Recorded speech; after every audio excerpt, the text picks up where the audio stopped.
la semaine dernière, mais la dernière fois que j'étais avec vous, nous avons parlé sur l'eau. Je ne sais pas si vous vous rappelez. L'eau, c'est un symbole de purification. Et c'est vrai que je vous avais dit que c'est un symbole, oui, c'est ça que j'ai dit, un symbole. Donc, c'est vrai que je voudrais continuer donc, ce message à son autre domaine. Parce que quand le Seigneur a rencontré Nicodème, et le Seigneur Jésus lui a pu dire, si tu n'es né d'eau et d'esprit, tu ne peux entrer dans le royaume de Dieu. Et cela nous concerne aussi, frères et sœurs. Cela nous concerne. D'eau, nous pouvons dire le baptême d'eau, c'est une étape, mais aussi il y a le baptême du Saint-Esprit. Il y a le Saint-Esprit, il y a aussi la vie de l'Esprit qui suit. Il ne suffit pas de dire tout simplement, j'ai passé par les eaux du baptême, je suis sauvé, oui, mais il y a les étapes. Parfois nous passons à côté des choses que Dieu a prévues pour nous, donc il faut tout simplement, Seigneur, viens dans ma vie, parce qu'un chrétien doit marcher selon l'Esprit. Comme tout à l'heure, je vous parlais de la foi. Nous ne vivons pas la foi, frères et sœurs. C'est-à-dire que nous, par la foi, c'est-à-dire que nous ne voyons pas les choses. Nous ne savons pas les choses. Nous savons que Jésus est avec nous, gloire au Seigneur. Mais nous avançons. Nous avançons. Nous ne sommes pas des aveugles. Attention, c'est pas cela que je veux dire. Nous ne sommes pas des aveugles. Parce que nous sommes au contraire plus éclairés que les gens du monde. Plus éclairés. Parce que le Seigneur nous éclaire sur les choses de la vie, ce qui va se passer. Rien que pour faire cette petite parenthèse, les gens du monde, ils croient que ça va toujours s'arranger au niveau du temps. Que ça va s'arranger au niveau des événements. Et c'est pas ça que nous dit la parole de Dieu. Et c'est pas ça. Vous voyez tout de suite, bon, c'est pour cela qu'il y a des moments que, quand j'entends des nouvelles, je ne suis pas surpris. Je dis, bah oui, parce que le Seigneur en parle. Il en parle des derniers temps. Il en parle des événements, des choses qui vont arriver. Mais le Seigneur dit une chose qui est rassurante aussi, c'est que ses enfants, il est avec ses enfants, il nous protège. Même si nous voyons ces choses-là de loin, mais le Seigneur protège ses enfants. Et c'est là encore, à travers ce culte, je pourrais même donner l'invitation à ceux qui n'ont pas encore fait la paix avec Jésus, de se placer du bon côté. Vous voyez, c'est comme si, comment expliquer cela parfois, moi je toujours vois cette image, moi, dans ma tête. Je toujours vois ces deux wagons. Deux wagons, et il y a des passagers à droite, dans le premier wagon, et dans l'autre wagon, il y a aussi des gens. Ils se conversent, peut-être ils se racontent leur vie, donc voilà, je suis content de prendre ce voyage. Mais sauf, au moment du départ du train, un qui part à droite et l'autre qui part à gauche. Et pourtant, ils avaient l'impression de dire, mais non, ils n'étaient pas dans le même wagon. Et c'est ça l'illusion avec le monde. Et que les gens qui marchent à côté des choses et qui ne sont pas dans la vérité. Alors, recadrons et revenons donc à ce que je désire partager avec vous ce matin. C'est Nicodème qui disait, Jésus qui disait à Nicodème, en vérité, je te le dis, si un homme ne naît d'eau et d'esprit, il ne peut entrer dans le royaume de Dieu. Ce qui est né de la chair est chair, et ce qui est né de l'esprit est esprit. Amen.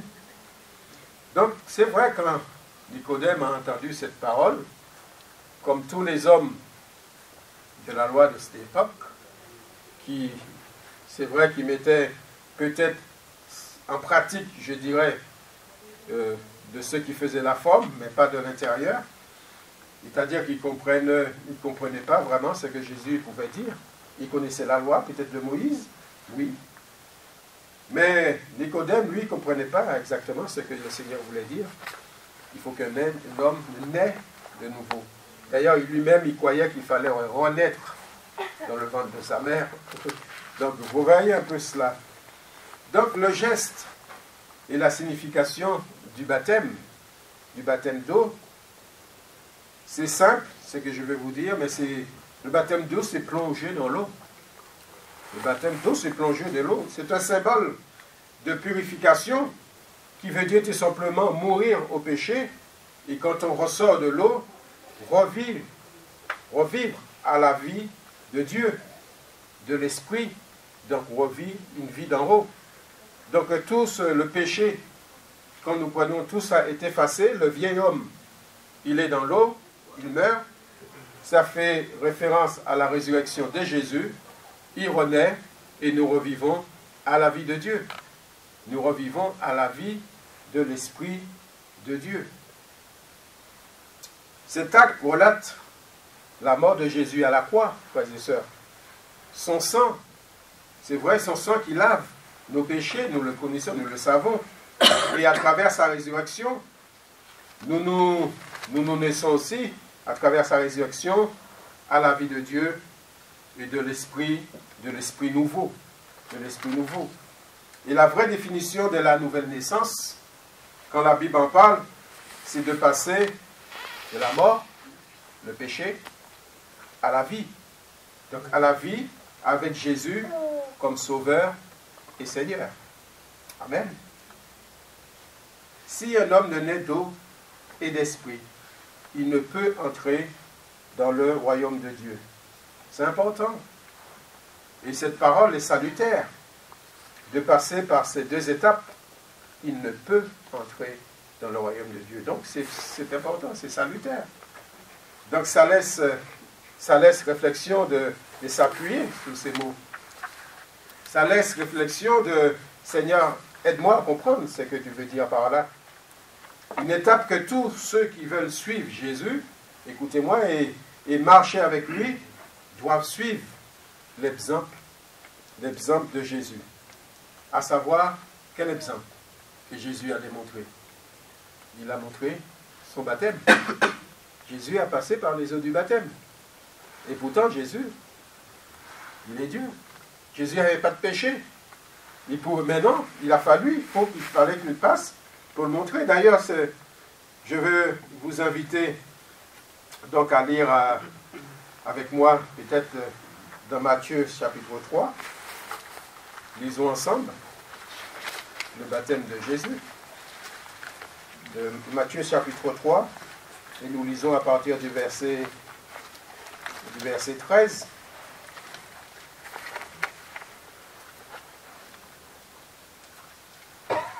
Alors Jésus vint de la Galilée au Jourdain vers Jean le Baptiste, pour être baptisé par lui.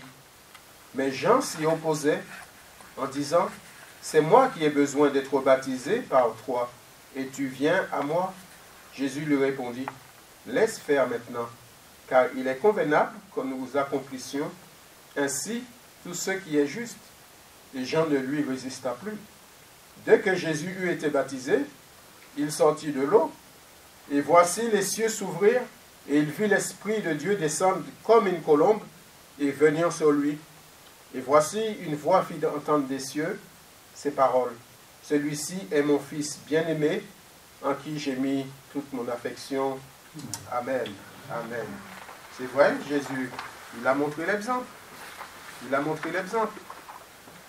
Et Jésus lui disait à Nicodème, si un homme ne naît d'eau et d'esprit. Oui, comme je vous disais, frères et sœurs, Jésus, Fils de Dieu, n'avait pas besoin d'être baptisé d'eau, ni du Saint-Esprit, parce qu'il est Dieu lui-même.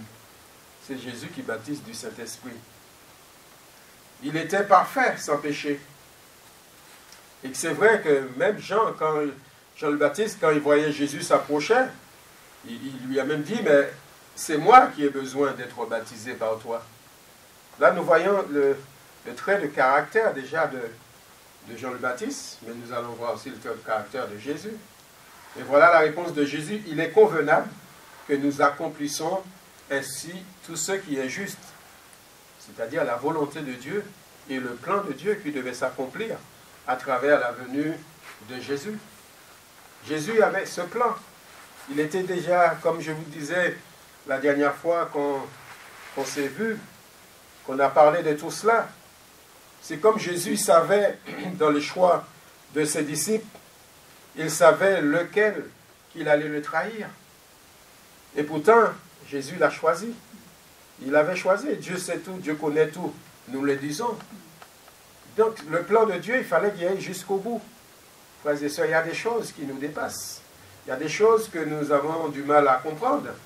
Et nous allons toujours nous poser des questions. Vous savez, tant qu'on serait sur cette terre, on posera toujours des questions. Seigneur, je ne comprends pas. Seigneur, je ne comprends pas.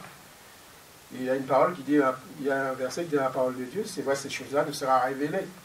Des choses que nous ne connaissons pas sur cette terre, qui nous sera révélée là-haut. Donc, c'est pour cela, parfois, ça ne sert à rien de vouloir mouliner les cerveaux, essayer de comprendre tout. Mais, frères et sœurs, le Saint-Esprit, c'est lui qui sait ce qu'il doit nous apporter, ce qu'on doit comprendre à l'instant pour combler. Oui. Jésus, qui était fils de Dieu, n'avait pas besoin. Et pourtant, comme il est dit, il est convenable que nous accomplissions donc le plan de Dieu. À travers cet acte, Jésus montrait l'exemple à suivre. Il montrait l'exemple à suivre. Et c'est pour cela que nous suivons l'exemple de Jésus. Quand on baptise les gens, on baptise les gens. Quand on baptise les frères et sœurs, parce que c'est vrai. Mais ils sont passés, je dirais même déjà passés de la mort à la vie. Et c'est vrai que frères et sœurs, c'est un acte de foi. Là encore. Et c'est le symbole. L'eau de purification, l'eau qui purifie. Et c'est vrai que cette eau qui purifie, si nous prenons en symbole, il ne faut pas que nous restons sur certaines religions, que quand on dit, le Seigneur dit, c'est le pain de vie, vous mangez-moi. Donc on croit quand on mange le corps de Jésus. C'est pas ça. Hein. C'est des symboles de la parole de Dieu. C'est des symboles. Et voilà. Et voilà. À travers cette table, Jésus montrait tout simplement l'exemple à suivre. Et cela commence, frères et sœurs, par l'humilité. Je ne sais pas si vous avez remarqué l'humilité de Jean. Et oui, le Seigneur Jésus, lui, l'Esprit avait révélé à Jean-Baptiste, c'était celui-là, il était plus haut que lui. C'était le Messie. Ça, le Saint-Esprit l'avait déjà révélé à Jean-Baptiste, dès qu'il savait qui venait devant lui. Et nous voyons l'humilité de Jean le Baptiste, qui se sentait petit devant le Seigneur Jésus. C'est moi qui ai besoin, Seigneur, au lieu que c'est moi qui te baptise. Et Jésus, en toute humilité, se fait baptiser par Jean le Baptiste. L'humilité, vous savez, c'est un état d'une disposition de cœur. Et c'est ça qui plaît au Seigneur, l'humilité. Vous savez, quand on vient vers Dieu, il faut avoir cet esprit d'humilité.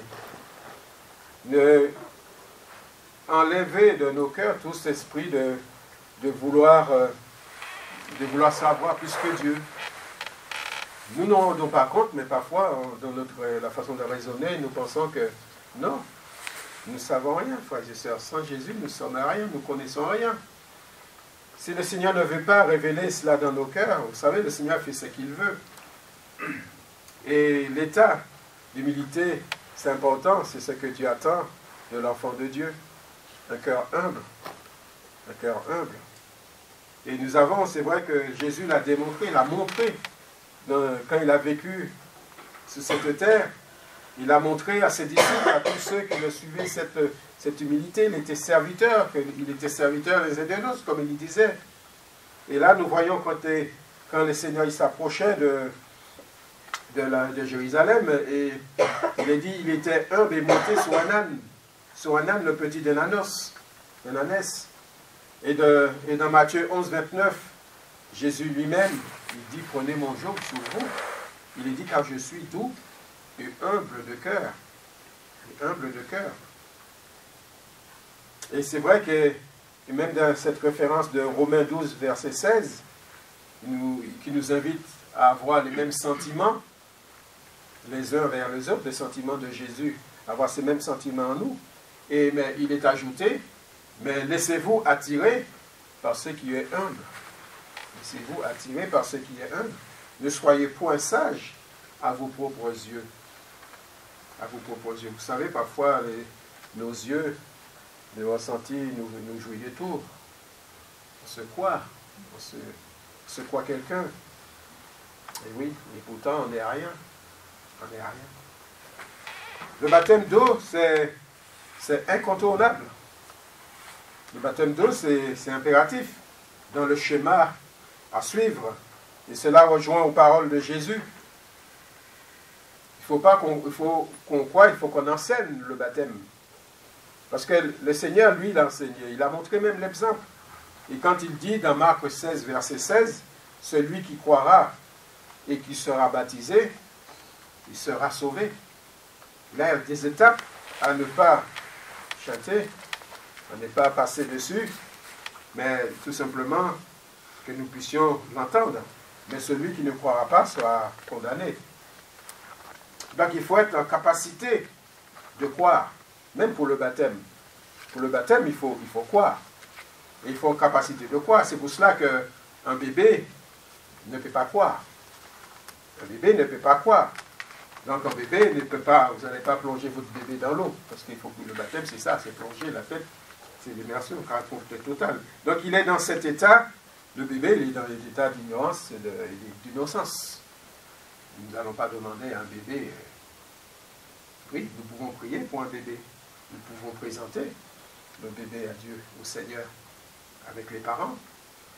Donc dans l'éducation à suivre, dans l'éducation que nous savons au jour d'aujourd'hui, il faut vraiment avoir le Saint-Esprit, avoir sous les épaules des parents pour élever leurs enfants dans ce monde à contre-courant.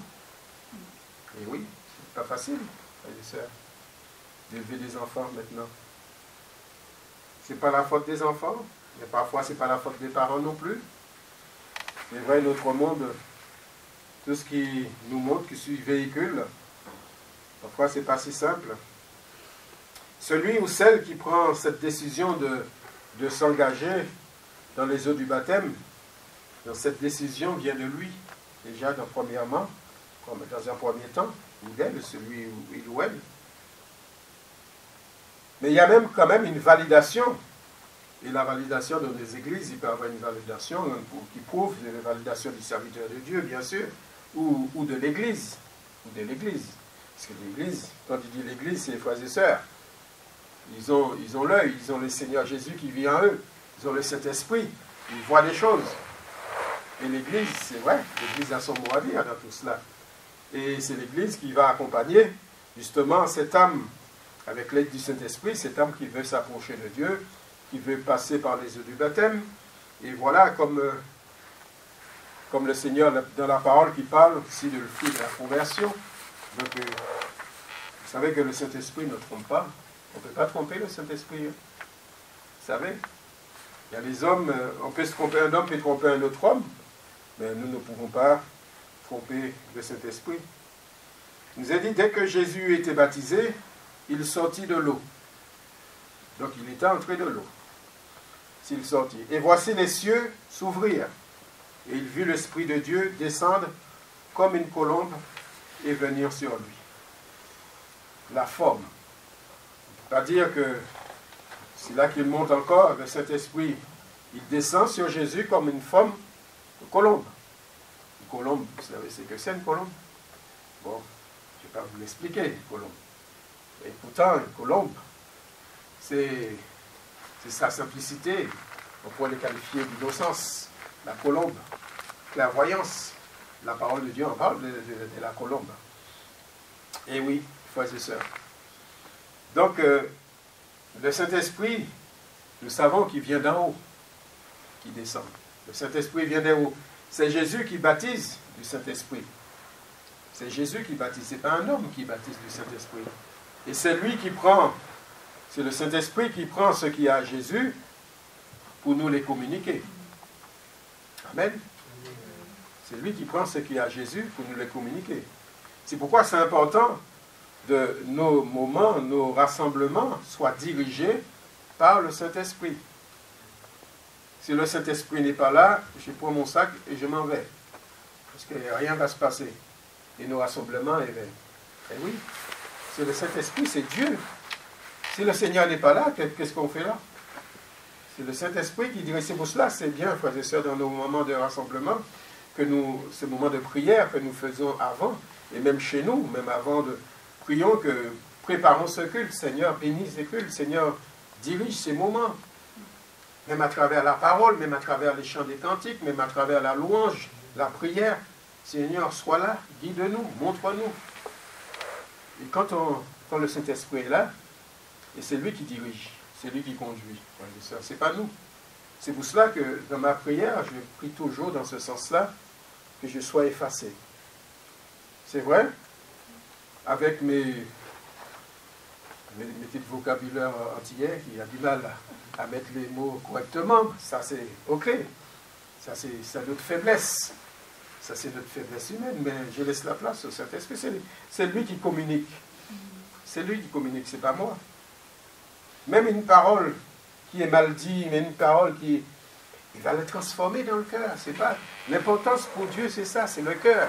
Comment nos cœurs est disposé pour recevoir? Comment nos cœurs sont disposés? Est-ce que vos cœurs sont disposés ce matin pour recevoir la parole de Dieu? Le conseil de Dieu. Est-ce que nos cœurs, c'est ça qui est important pour le Seigneur et pour le Saint-Esprit. Et le Saint-Esprit se plaît quand il voit des cœurs qui sont disposés, quand il voit que nous voudrions avancer plus loin. Il y a des choses que nous ne comprenons pas et que nous voulons le comprendre, que nous laissons le Seigneur nous l'expliquer. Que nous laissons le Seigneur nous l'expliquer. Et dans l'Ancien Testament, vous remarquerez que les hommes de Dieu étaient conduits déjà et dirigés par ce même esprit. Par ce même esprit, parce que l'esprit, il existe toujours.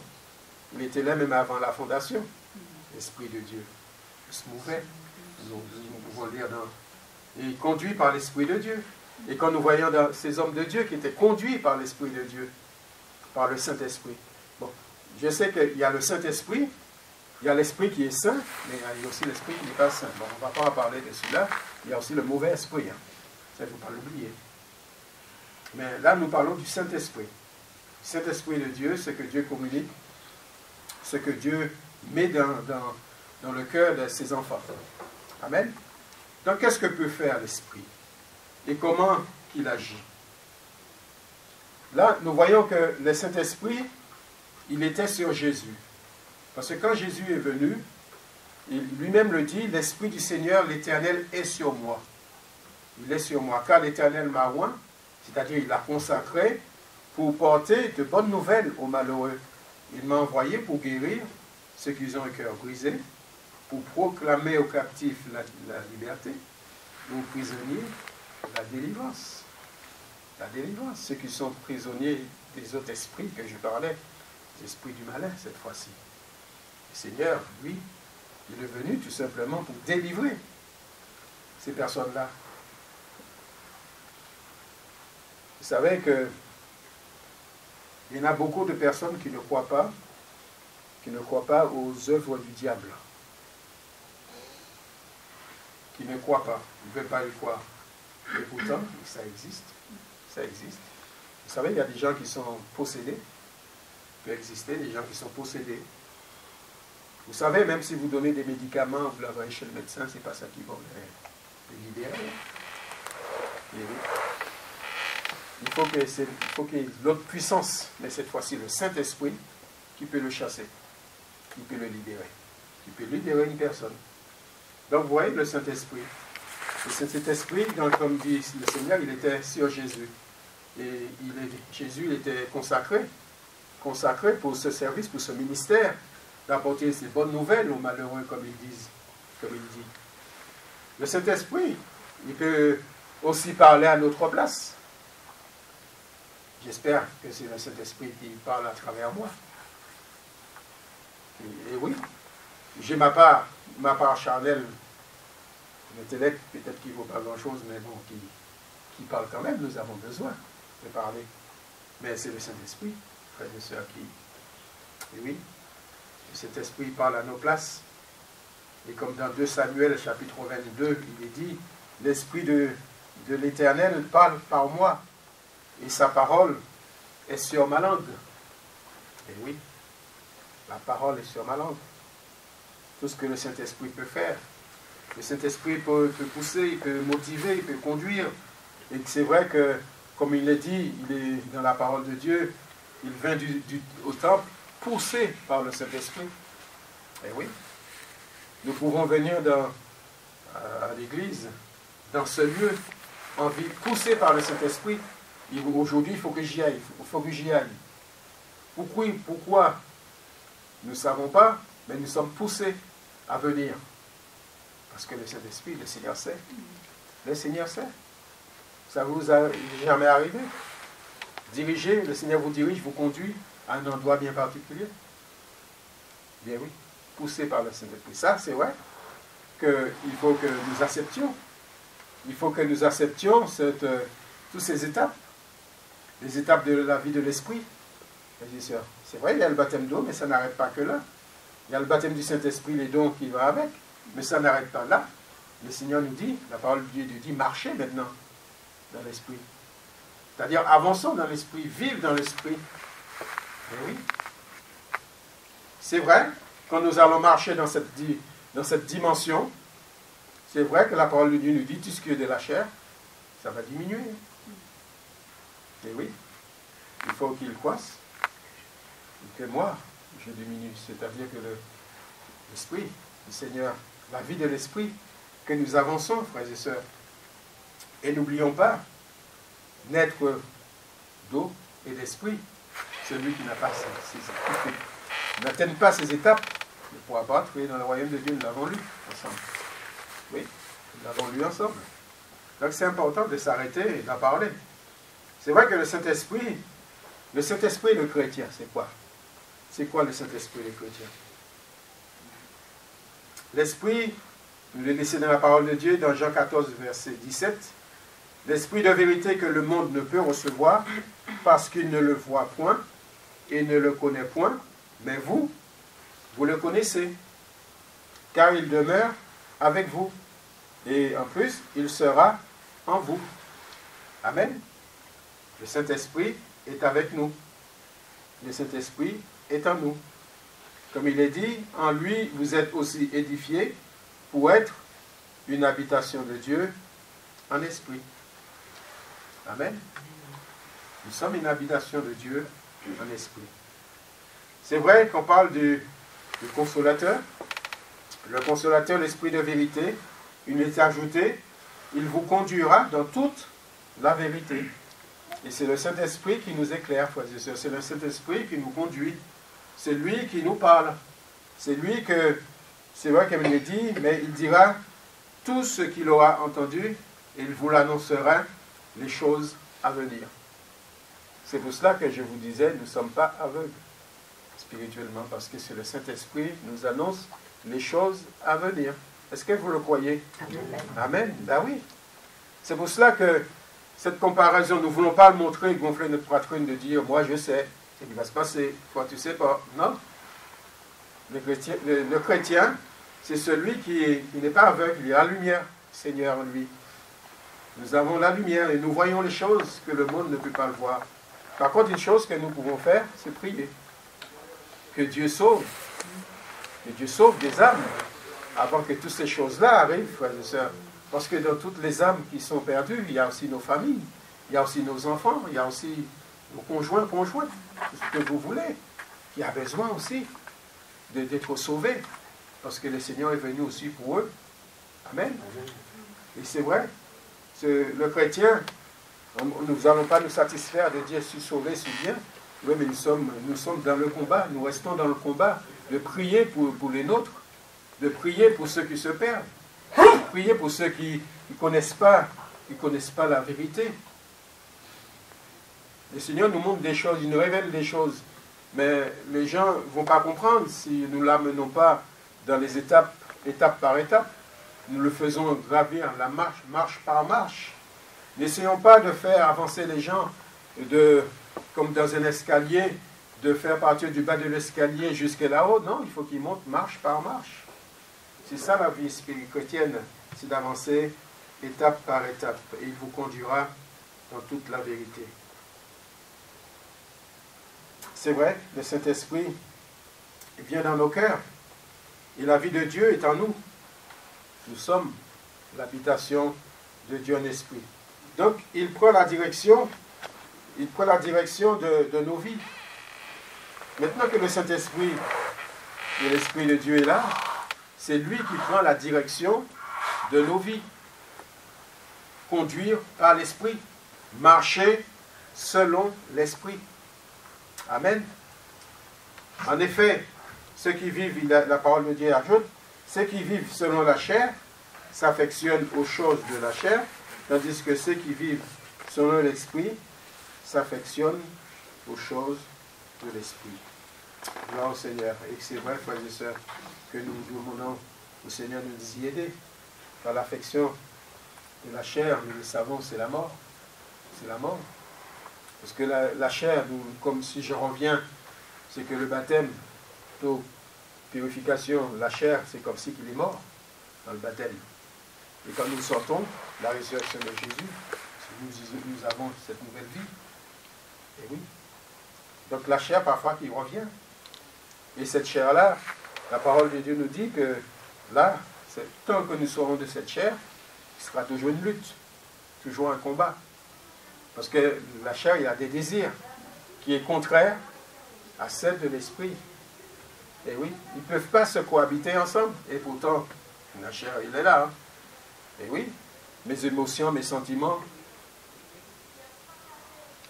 vous tombez jamais en colère?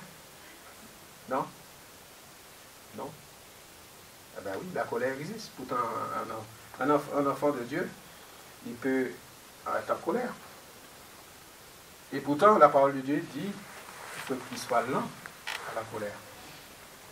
C'est-à-dire que la colère, il ne faut pas que ça dure de la journée. Et oui, les émotions, notre chair, nous ressentons des choses, mais Seigneur, je ne désire pas rester dans cette colère. Je ne désire pas rester dans cette position, parce que tu m'as appelé à être un enfant de paix, comme toi, tu as la paix. C'est ça. Le Seigneur nous a appelés à être en paix. Là où il y a les disputes, cherchons toujours la paix, frères et sœurs. Là où il y a tout ce que vous voulez, les vacarmes, cherchons la paix. Un enfant de Dieu, il veut calmer les choses, mais il ne veut pas s'enivrer les choses. Il veut les solutions dans la paix. Amen. Ça, c'est important. C'est important. Marchez selon l'esprit, comme il est dit la parole. Et vous n'accomplirez pas le désir de la chair. Le désir de la chair. Car la chair a des désirs contraires à ceux de l'esprit, l'esprit en a contraire à ceux de la chair. Donc si vous êtes conduit par l'esprit, vous n'êtes point sous la loi. Parce que c'est vrai que nous pouvons, on parle de la loi de Moïse, le peuple d'Israël, tout ça, mais nous pouvons vivre la loi. Quand on met des interdits, ce n'est pas des interdits, c'est pas je ne fais pas ci parce que là, ça va se faire comme ci, etc. Non. Vous savez que la vie chrétienne, ça se vit avec le cœur. Avec le cœur. Nous ne faisons pas les choses parce que ça va déplaire à l'autre. Non, c'est avec le cœur. Si nous sommes dans cette conviction, nous sommes cet esprit convaincu. Et nous vivons avec notre cœur. Seigneur, je ne fais pas semblant. Seigneur, je n'ai pas compris. Je n'ai pas encore compris. Peut-être l'autre à côté l'a compris, mais moi, je n'ai pas encore compris. Eh bien, je voudrais, Seigneur, comprendre. Alors là, Seigneur, il fait comprendre. Amen. Gloire au Seigneur. Oui. Et oui. Je ne veux pas vous citer les œuvres de la chair, parce qu'il y en a tellement. Les œuvres de la chair. Nous savons que c'est dans ce monde que nous vivons, tout ce qui est l'impudicité, l'impureté, la dissolution, etc. Non, je vais tout simplement vous parler, c'est de l'esprit. Et le fruit de l'esprit. Le fruit de l'esprit, nous le savons. Mais c'est bien de le rappeler, frères et sœurs, l'amour. L'amour. L'amour que Dieu a manifesté envers nous, cet amour nous devons avoir cet amour en nous. L'amour, ce n'est pas d'accepter tout. L'amour de ne pas accepter tout et n'importe quoi. Oui. Dans l'amour, il y a l'équilibre. Dans l'amour, il y a cette fermeté aussi des choses. Mais dans le fruit de l'esprit, nous retrouvons aussi la joie. C'est pas la joie tout simplement, avoir toujours le visage égayé, ou dire lui il est dans la joie, non. Mon cœur il est joyeux. Vous savez, parfois on peut avoir mal, on peut être dans les misères, et puis être joyeux dans le cœur. Mais ces choses-là, nous ne pouvons pas l'expliquer, parce que c'est spirituel. C'est spirituel. Et ce que le Seigneur attend de nous, il fait partie du fruit de l'esprit, les éléments du fruit de l'esprit, c'est la paix. Recherchons la paix, frères et sœurs. La paix. Non, tout ce qui est dispute, discordant, tout cela, ce n'est pas la place du chrétien. Parce que nous, le Seigneur, c'est un Dieu de paix. Nous recherchons la paix. Amen. Amen. Et la patience, cette patience. Vous êtes patient? Un petit peu? Oui. C'est vrai, avec le Seigneur, il apporte cette patience. C'est lui qui permet qu'on soit patient. Et oui. Moi, je n'étais pas patient. Et ma femme peut le dire, parce que c'est ma femme, c'est la plus proche qui vit avec moi. Donc, j'étais pas patient. Ah oui. Mais le Seigneur, j'ai mis de l'eau dans mon vin, mais surtout que c'est le Seigneur qui nous a rendu la patience. Qui m'a fait patienter, qui a engendré cette patience. Parce que c'est vrai, ça ne se voit pas, mais je démarrais au quart de tour. Et pourtant, ça ne se voit pas. Cette transformation, c'est Dieu qui peut l'opérer dans nos cœurs, qui l'opère dans nos vies, frères et sœurs. Et la bonté. Et oui, nous devons faire du bien autour de nous. Plutôt de... Ah non, toujours faire du bien, même si l'autre il ne veut pas nous faire du bien, mais fais du bien. Fais du bien. La bénignité, la fidélité, cette douceur et la tempérance. La tempérance, nous avons besoin aussi, cette maîtrise de soi. Mais tout ça, c'est l'esprit, c'est le fruit de l'esprit qui est composé de tout cela. Et que c'est ça que marcher dans l'esprit, l'esprit de Dieu, eh bien nous avons tout ça. Nous avons tout ça. Et maintenant, on pourrait peut-être, j'entends cette voix qui me dit, oui, mais je n'ai pas ça, je n'ai pas ça, je n'ai pas encore ça, ça c'est 75%, etc. Ben ça, c'est le Seigneur qui fait. C'est le Seigneur qui donne. Ah oui, parce que si nous étions déjà arrivés, nous ne serons pas là. Le Seigneur nous aurait levé comme Enoch. Ils sont partis. Maintenant, nous ne sommes pas encore arrivés. Il y aura toujours des choses. Mais ce qui est important pour Dieu, c'est de voir le désir d'avancer. Amen. C'est ça qui est important.